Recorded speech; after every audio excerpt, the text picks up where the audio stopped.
Hola, me alegra de volver a verlos. He vuelto con más explicaciones sobre el aspecto científico del universo de Half-Life. Esta vez con algo más de material del primer Half-Life. Pero antes, debo de advertir que la mayoría de la discusión de hoy es altamente especulativa.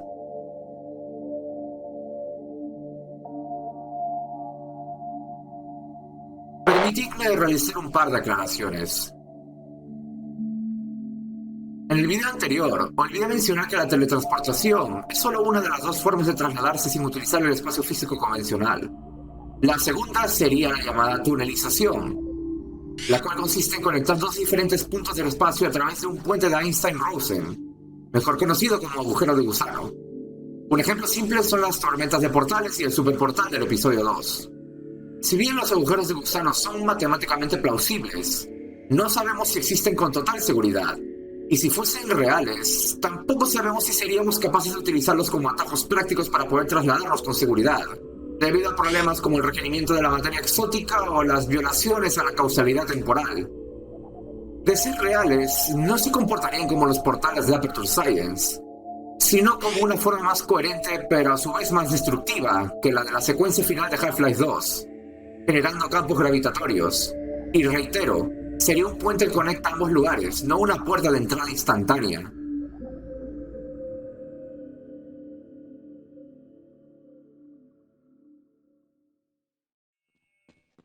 What is this thing? Some kind of weapon? Put that down. It's a prototype.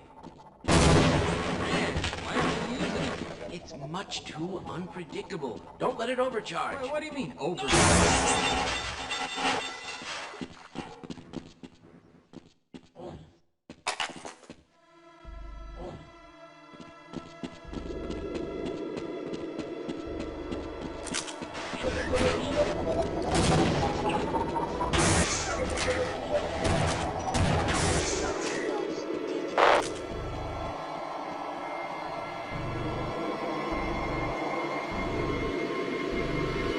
Las partículas tau son las hermanas mayores de los electrones, las cuales tienen una vida media excepcionalmente mínima. En términos simples, se desintegran en muy poco tiempo.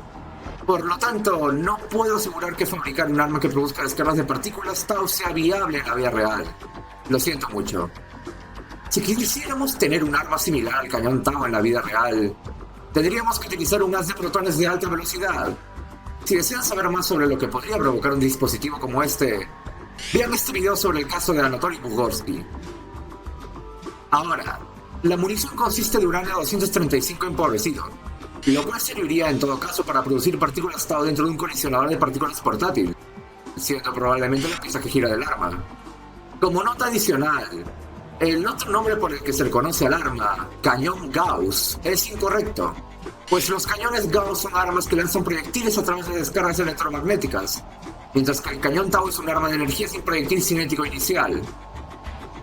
Por otro lado, el cañón de gluones también utiliza el mismo tipo de munición que el cañón tau. Si fuese real, sus funciones serían aún más letales de lo que se puede observar en Half-Life. Pues verá, el gluón es una partícula mediadora de la fuerza fuerte, la cual mantiene unida a todos los quarks que forman los protones y neutrones de los que se componen estos átomos. Disparar el cañón gluones en la vida real no sería como una trituradora, sino más bien como una licuadora de partículas que descompondría la materia en sus componentes más básicos. Algo más similar a la muerte por energía oscura.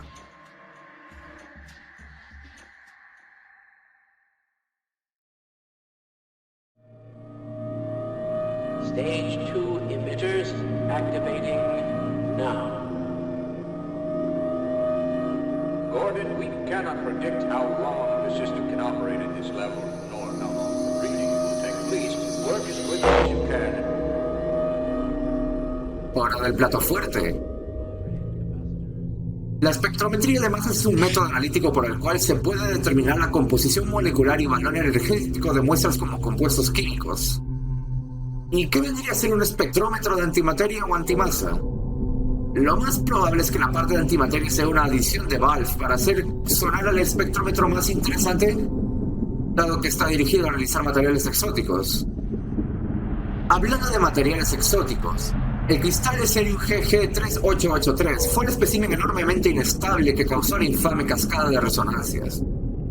Una resonancia se define como el incremento vibratorio de un sistema mecánico o electromagnético generado por un estímulo periódico. Los tipos de resonancias varían desde las vibraciones de las cuerdas de una guitarra hasta las resonancias de la naturaleza mecanocuántica.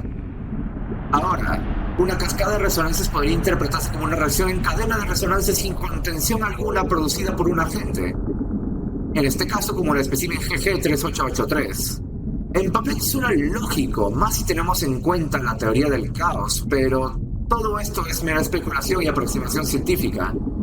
No es algo posible de recrear en la vida real, y si se pudiese hacer, no crearía brechas dimensionales, para bien y para mal.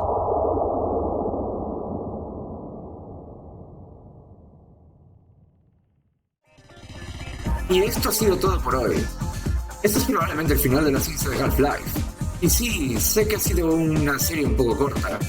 Sin embargo, continuaré la serie con otros juegos como Fallout, StarCraft y Deus Ex. Este ha sido Proxy y nos veremos eventualmente.